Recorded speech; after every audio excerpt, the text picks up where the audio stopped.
नमस्कार दोस्तों, कैसे हैं आप? होप सभी अच्छे होंगे। अपना Madhya Pradesh admission and information YouTube channel पर आपका फिर से स्वागत है। अगर आप बीई या बीटेक के बाद मतलब इंजीनियरिंग के बाद 2 साल का पोस्ट ग्रेजुएशन कोर्स जिसका नाम एमई या एमटेक है करने का सोच रहे हैं, वो भी मध्य प्रदेश के कॉलेज से, तो मध्य प्रदेश के अंदर जो गवर्नमेंट कॉलेज हैं, जो भी प्राइवेट कॉलेज हैं एमई एमटेक कोर्स के लिए, उनमें एडमिशन कैसे होता है, कैसे आपको एडमिशन प्रोसेस करना है, इसके बारे में आज मैं आपको कंप्लीट जानकारी देने वाला हूँ। जिसमें आज मैं आपको बताने वाला हूँ एमई एमटेक कोर्स में एडमिशन के लिए बेसिक एलिजिबिलिटी क्राइटेरिया क्या होने वाला है एमपी के बच्चों के लिए और जो अदर स्टेट के स्टूडेंट्स हैं उनके लिए भी। साथ ही साथ हम एडमिशन प्रोसेस के बारे में जानने वाले हैं। एमपीडीटी की जो काउंसलिंग है इसके बारे में आज मैं आपको बताऊंगा, कौन कौन से डॉक्यूमेंट्स लगने वाले हैं, स्पेशली स्कॉलरशिप की जानकारी। एमपी के बच्चों के लिए कितनी स्कॉलरशिप मिलने वाली है एमई एमटेक प्रोग्राम में, और अदर स्टेट के बच्चों के लिए स्कॉलरशिप मिलेगी कि नहीं मिलेगी। साथ ही साथ ईडब्ल्यूएस सर्टिफिकेट का क्या बेनिफिट होगा, टीएफडब्ल्यू सीट आपको मिलेगी कि नहीं मिलेगी, सीट अलॉटमेंट रेशो के बारे में जानने वाले हैं। अगर आपको बिना गेट के बेस पे एडमिशन लेना है, डायरेक्ट एडमिशन लेना है, तो मिल पाएगा कि नहीं मिल पाएगा, इसके बारे में भी आज मैं आपको बताऊंगा। साथ ही साथ गेट के अंदर जो स्टाइफंड मिलता है 12,400 रुपये, ये आपको कब मिलेगा, किन बच्चों को मिलेगा। साथ ही साथ जैसे कि हम स्कॉलरशिप भी ले सकते हैं और स्टाइफंड भी ले सकते हैं क्या, दोनों चीज़ें हम साथ में ले सकते हैं क्या, ये सभी डाउट्स आज मैं क्लियर करने वाला हूँ। आपके मन में जितने भी डाउट्स हैं एमई एमटेक एडमिशन को लेके सभी क्लियर हो जाएंगे। तो समझते हैं एक एक करके सभी चीज़ों को, सिर्फ आपको वीडियो को एंड तक देखना है। और देखिए, अगर आपको एमबीए करना चाहिए कि एमटेक करना चाहिए, इसके बारे में अगर आप जानना चाह रहे हैं, आपके मन में जो है बहुत सारा कन्फ्यूजन है इस चीज़ को लेके, तो आप मुझे कॉल कीजिएगा। मैं आपके जितने भी कन्फ्यूजन है सभी कन्फ्यूजन क्लियर कर दूंगा। तो देखिए, मध्य प्रदेश के अंदर एमई एमटेक प्रोग्राम के लिए गवर्नमेंट कॉलेज भी हैं, प्राइवेट कॉलेज भी हैं। अगर हम देखें तो 14 से 15 कॉलेज आपको देखने को मिलेंगे मध्य प्रदेश के इंदौर, भोपाल, ग्वालियर और भी अदर सिटी के अंदर। टॉप 5 गवर्नमेंट कॉलेज की अगर हम बात करें तो जैसे कि इंदौर का एसजीएसआईटीएस है, इंदौर का आईईटी डीएवी भी है, इसके अलावा जीईसी, एमआईटीएस, यूआईटी, आरजीपी भी, ये गवर्नमेंट कॉलेज है बेसिकली। और अगर हम बात करें प्राइवेट कॉलेज की, तो आपको अराउंड जो है 90 के अराउंड जो है कॉलेज देखने को मिलेंगे, मतलब 89 कॉलेज जो है प्राइवेट कॉलेज हैं। जिसमें आपने एलएनसीटी का नाम सुना होगा, भोपाल का मेन कैंपस, ओआईएसटी हो गया, एक्रोपोलिस हो गया, आईपीएस हो गया, और भी बहुत सारे कॉलेज हैं। सभी कॉलेज के मैंने नाम मेंशन नहीं किए हैं, कुछ ही कॉलेज के नाम मेंशन किए हैं। आप एमपीडीटी की वेबसाइट पे जाके सभी कॉलेज के नाम देख सकते हैं। बाकी 89 कॉलेज में से अराउंड आप मान के चलिए 20 कॉलेज अच्छे हैं, 20 कॉलेज अच्छे माने जाते हैं। यहाँ पे सब फैसिलिटीज मिल जाती है बेसिकली आपको, और अच्छी तरीके से आपका एमटेक हो जाता है। मतलब प्रॉपर टाइम पर आपका थीसिस करा देंगे और अच्छे गाइड मिल जाएंगे आपको। एमटेक में यही चीज़ें होती हैं मेन, कि आपको प्रॉपर जो है गाइडेंस मिल जाए मेन। अगर गाइडेंस नहीं मिलेगा तो फिर एमटेक नहीं हो पाता, बहुत से लोग एमटेक छोड़ देते हैं।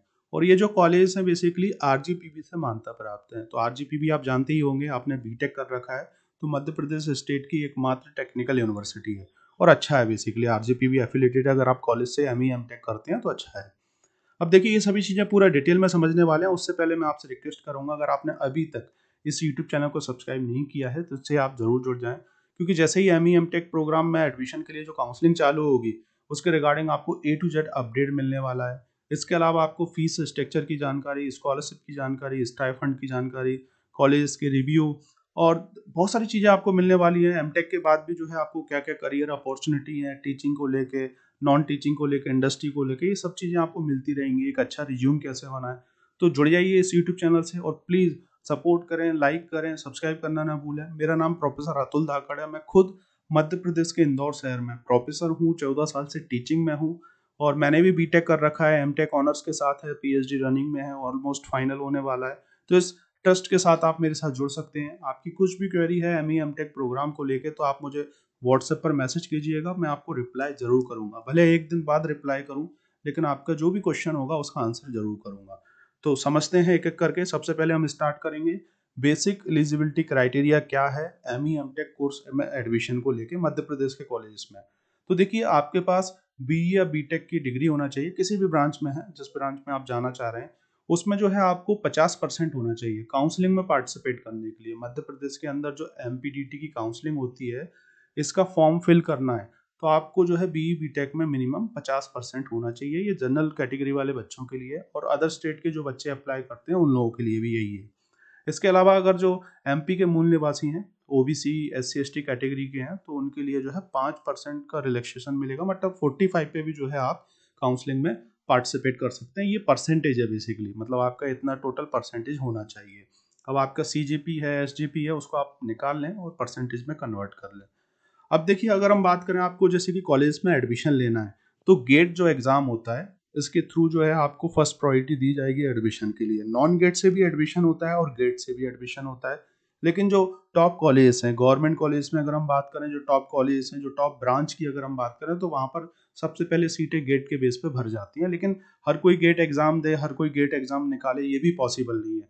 इस सीट के ऊपर भी अगर सीट बचती है तो नॉन गेट वाले बच्चों को दे दी जाती है। बाकी प्राइवेट कॉलेज में तो नॉन गेट के बेस पे भी जो है आपको एडमिशन मिल जाता है। और अगर आप गेट क्वालिफाई करते हैं तो आपको स्टाइफंड भी मिलता है, जिसके बारे में मैं आपको आगे बताने वाला हूँ। तो यहाँ पर जो है आपको गेट के बेस पे भी एडमिशन मिल जाएगा और नॉन गेट के बेस पे भी एडमिशन मिल जाएगा। जैसे कि एग्जाम्पल की मदद से मैं आपको समझाता हूँ। जैसे कि अगर इंदौर के SJSITS कॉलेज में आपको एडमिशन लेना है, जिस भी ब्रांच में आपको एडमिशन लेना है, जैसे मैकेनिकल में लेना है और मैकेनिकल में 12 सीटें हैं, तो फर्स्ट राउंड में जैसे कि किसी बच्चे ने अप्लाई किया, गेट के थ्रू ही फर्स्ट राउंड होता है, तो फर्स्ट राउंड में अगर जैसे कि 6 सीटें भर गई और 6 सीटें बची हुई हैं, तो नॉन गेट से भी ये भर सकती हैं। ऐसा नहीं है कि नॉन गेट से आपको एडमिशन नहीं मिलेगा, मिल सकता है। तो आप ट्राई कर लीजिएगा और देख लीजिएगा। अब हम बात करने वाले हैं एडमिशन कैसे प्रोसेस करना है। तो जैसे कि आपके पास BE BTech की डिग्री है, आपने जो भी आपका बेसिक एलिजिबिलिटी क्राइटेरिया फुलफिल कर रखा है, अगर आपने गेट एग्ज़ाम निकाला है तो अच्छी बात है, नहीं निकाला है तो भी अच्छी बात है। फिर आप जो है MPDT काउंसलिंग के थ्रू आपको प्रोसेस करना होता है। ये काउंसलिंग आप घर से भी कर सकते हैं, MP ऑनलाइन के सेंटर से भी कर सकते हैं, या फिर कॉलेज वाले से भी करवा सकते हैं, अगर आप प्राइवेट कॉलेज में एडमिशन लेते हैं तो। ये आपकी चॉइस है, और इसके रिगार्डिंग भी अगर आप जानना चाह रहे हैं कि कैसे करें, तो आप मुझे व्हाट्सएप पर मैसेज छोड़ दीजिएगा, मैं आपको बता दूंगा। अब देखिए, ये काउंसलिंग होती क्या है। तो मध्य प्रदेश के अंदर जितने भी जो टेक्निकल कोर्सेज हैं, RGPV से एफिलेटेड कॉलेजेस हैं, उनमें एडमिशन के लिए मध्य प्रदेश गवर्नमेंट हर साल MPDT की काउंसलिंग कंडक्ट कराता है। इसका जो है वेबसाइट है, अगर आप गूगल पे डालेंगे तो MPDT की एक वेबसाइट ओपन हो जाएगी पूरा, और उसी के थ्रू जो है आपको प्रोसेस पूरा करना होता है। तो इसमें बेसिकली जो है राउंड्स होते हैं, इसका पूरा शेड्यूल आता है। जैसे कि गेट का रिजल्ट आ गया है, 12th का रिजल्ट आ जाता है, JEE का रिजल्ट आ जाएगा, तो सबकी काउंसलिंग एक साथ स्टार्ट हो जाती है। पूरा शेड्यूल रिलीज होता जाता है, जैसे कि बीटेक का आ जाएगा, डिप्लोमा का आ जाएगा, फिर एमटेक का आना चालू हो जाएगा। मतलब जो बच्चे जैसे बीटेक कर रहे हैं अभी फाइनल ईयर में, उनका रिजल्ट आ जाएगा, तो उसके बाद जो है फिर आपको एमटेक का भी जो है पूरा शेड्यूल रिलीज हो जाएगा। तो ये काउंसलिंग 3 राउंड में होती है, फर्स्ट राउंड, सेकंड राउंड और CLC राउंड। फर्स्ट राउंड में सिर्फ जिन जिन बच्चों ने गेट निकाल रखा है वही बच्चे अप्लाई कर सकते हैं। नॉन गेट वाले, या आपको जैसे BE BTech के परसेंटेज बेस पर अप्लाई करना है, तो सेकंड राउंड में आप अप्लाई करेंगे। और ये पूरी काउंसलिंग अराउंड 1 से 1.5 महीने चलती है। पहले जो है फर्स्ट राउंड कंप्लीट होगा, उसके बाद ही आप सेकंड राउंड में जा सकते हैं। और फिर CLC राउंड में, CLC राउंड को हम कॉलेज लेवल काउंसलिंग भी बोलते हैं।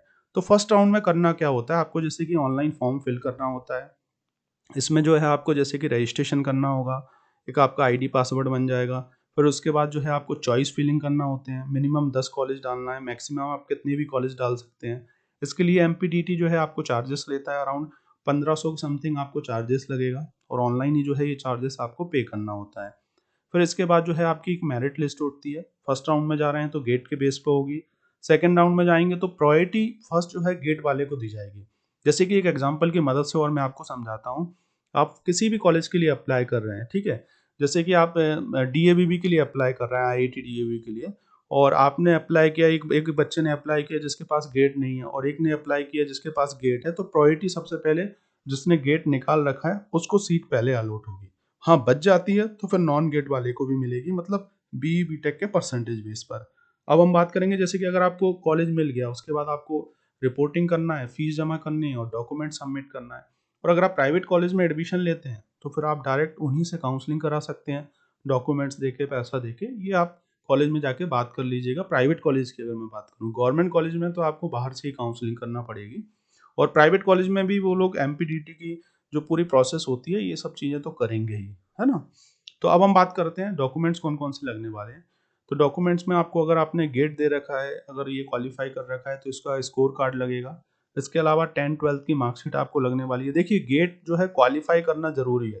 जैसे कि वहाँ पे लिख रखा होगा, अगर आप देखेंगे, OBC का मार्क्स इतने हैं, क्वालिफिकेशन SC ST के इतने हैं, जनरल के इतने हैं। अगर आपने वो क्वालिफाई कर रखा है तभी वो गेट का आपका स्कोर कार्ड वैलिड है, अन्यथा फिर वैलिड नहीं है। 10th-12th की मार्कशीट लगने वाली है। इसके अलावा BE BTech के आपकी जो भी मार्कशीट्स हैं, फर्स्ट से लेके 8 सेमेस्टर तक, माइग्रेशन हो गया, प्रोविजनल मार्कशीट हो गई आपकी। अगर आप एमपी के मूल निवासी हैं तो एमपी डोमिसाइल, कास्ट, इनकम, समग्र आईडी, ये सभी सर्टिफिकेट्स आपको लगेंगे। और काउंसलिंग में भी जो है आपको ये सब चीज़ें अपलोड करना होंगी, इसको स्कैन करा के। टीसी माइग्रेशन ओरिजिनल लगेगा, ये आपका बेसिकली फॉर्म भरते टाइम तो नहीं लगेगा, जब आपको कॉलेज मिल जाएगा उसके बाद ओरिजिनल सबमिट करना होता है, जो आपको मतलब बीटेक में मिला है वही। आधार कार्ड, फोटो, एमपीडीटी का अलॉटमेंट लेटर सबमिट करना होता है रिपोर्टिंग के टाइम, ये आपको जब आपको कॉलेज मिल जाएगा तब मिलेगा ये काउंसलिंग के बाद।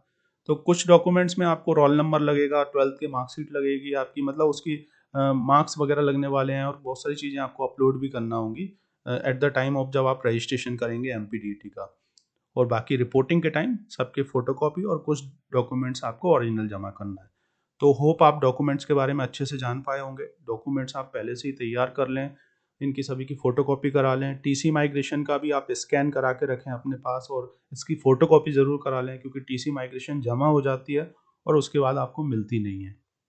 अब हम बात करें स्कॉलरशिप के बारे में, तो देखिए स्कॉलरशिप सिर्फ मध्य प्रदेश के जो मूल निवासी स्टूडेंट्स हैं, मतलब जिनके पास डोमिसाइल है, उन्हीं को कैटेगरी स्कॉलरशिप मिलेगी। अगर आप ओबीसी कैटेगरी के हैं तो आपको 35,000 से 38,000 स्कॉलरशिप मिलने वाली है, और अगर आप एससी एसटी कैटेगरी के हैं तो आपको 60,000 से 65,000 स्कॉलरशिप मिलने वाली है। ये पर ईयर है M E M Tech programme के अंदर, ठीक है ना। अगर आपने कोई जैसे कि पीजी कोर्स नहीं कर रखा, पोस्ट ग्रेजुएशन कोर्स नहीं कर रखा है, तभी ये मिलेगी। अगर आपने एमबीए कर रखा है उसके बाद एमटेक कर रहे हैं, 2 बार स्कॉलरशिप नहीं मिलती, इस चीज़ का भी आप ध्यान रखें।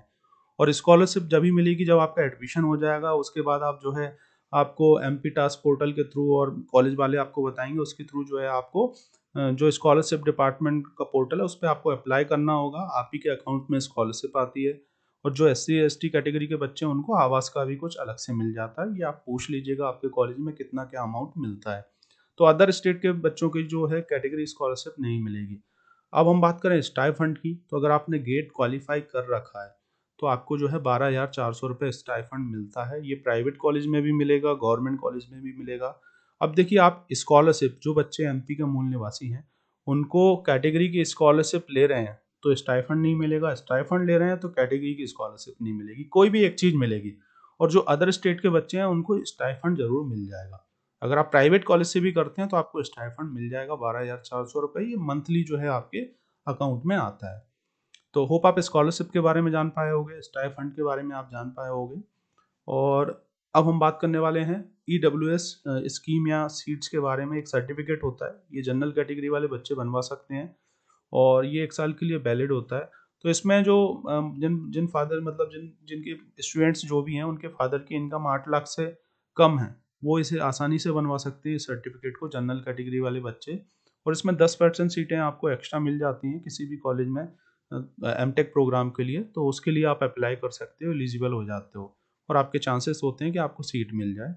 बाकी ये मतलब एमपी के बच्चों के लिए होता है, अदर स्टेट के बच्चे ईडब्ल्यूएस और टीएफडब्ल्यू सीट को अप्लाई नहीं कर सकते हैं। तो इस चीज़ का भी आप ध्यान रखें। अगर आप जनरल कैटेगरी के हैं तो ये सर्टिफिकेट आप बनवा लें। अगर आपको सीट नहीं मिल पा रही है जैसे कि गवर्नमेंट कॉलेज में, तो इसका वेटेज आपको मिल जाएगा। बाकी सीट का जो परसेंटेज होता है, रेशो होता है, वो कम होता है बहुत, है ना, क्योंकि एमटेक में वैसे ही 12, 13, 8, 10 सीटें होती हैं, कहीं 18 सीटें देखने को मिलेंगी। सीएस में तो बहुत ज़्यादा क्रेज रहता है कि हर कोई सीएस लेना चाहता है। तो डेफिनेटली इस चीज़ का भी आप ध्यान रखें।